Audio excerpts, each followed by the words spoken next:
Jeudi 12 décembre 2019, ravi de vous retrouver dans votre traditionnelle revue de presse sur AM 241 TV. Chers internautes, bonjour.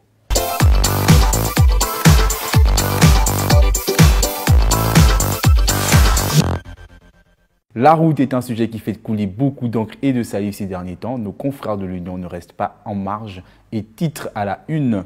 Sortie du bourbier et pour cause au grand soulagement des usagers, des engins lourds ont commencé à traiter les énormes bourbiers qui, pendant plusieurs jours, ont entraîné la paralysie du trafic sur la nationale 1 entre les PK 78 et 80.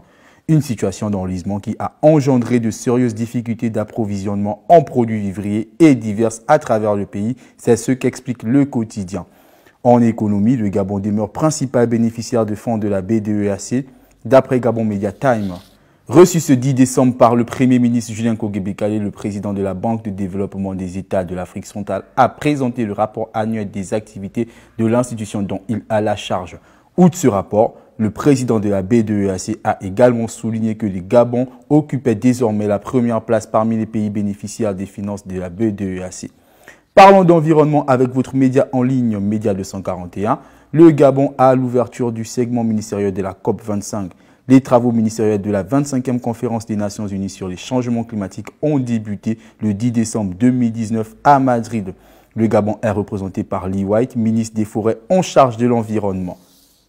Les actions de ce segment ministériel visent à apporter des propositions en vue de l'avancement des négociations en cours sur le climat dans le cadre de la COP25.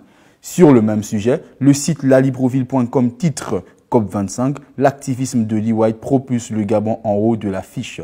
Activisme diplomatique depuis le début de la COP25, Lee White s'est montré très actif. Outre sa participation au plénière ministériel, le ministre gabonais, un écologiste convaincu, a pris part à plusieurs événements dont ceux portant sur la préservation des forêts tropicales.